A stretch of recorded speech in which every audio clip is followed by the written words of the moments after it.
Slováci sa na nekvalitné služby sťažujú často a radi. Tentokrát si na mušku zobrali obedové menu v reštauráciách. Vecí, ktoré sa im nepáčia, je viac ako dosť.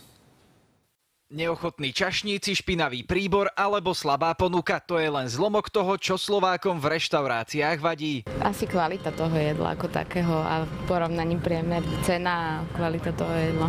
Občas sú tie meníčka dosť studené. Niekedy ten prístup personálu, áno, tak obsluhujúceho. Mne to príde, sú trošičku drahé občas, ale inak sú to dobré celkem.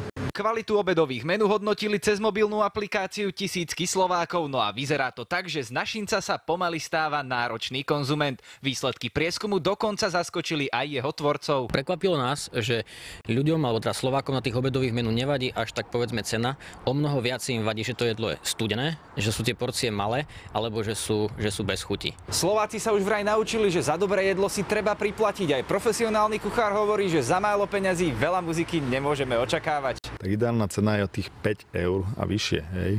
Akože úplne, keby sme išli do extrému, tak za 7-8 eur už máte špičkové menu, kde máte kvalitnú polievku, kde máte kvalitný hlavný chod, nejaký nápoj k tomu, možno nejaký menší dezert. Veľa Slovákov však menu za 7 eur považuje za príliš drahé a hľadá lacnejšie možnosti. V takom prípade však musia rátať s tým, že nie všetko bude podľa ich predstav. Môžem očakávať, že za 3 eur dostane nejaký zázrak na tanieri. Sa nakupujú lacné mäsá, potom používajú sa zastaralé techniky kuchárske, čo zahusťuje sa stále múkou a varí sa tak nezdravo, nadstavujú sa tie jedlá podľa ich predstav. Môžem očakávať, že za 3 eur dostane nejaký zázrak na tanieri. Sa nakupujú lacné mäsá, potom používajú sa zastaralé techniky kuchárske, čo zahusťuje sa stále múkou a varí sa tak nezdravo, nadstavujú sa tie jedlá rôznymi vecami. Tým však kvalita jedla zákonite klesá a počet sťažností stúpa. Pozitívne však je, že naši prevádzkari sa neboja sťažnosti riešiť a nespokojným zákazníkom ponúkajú náhradu. Je to povedzme kávička zdarma, menu zdarma, večera zdarma, závisí od veľkosti toho problému,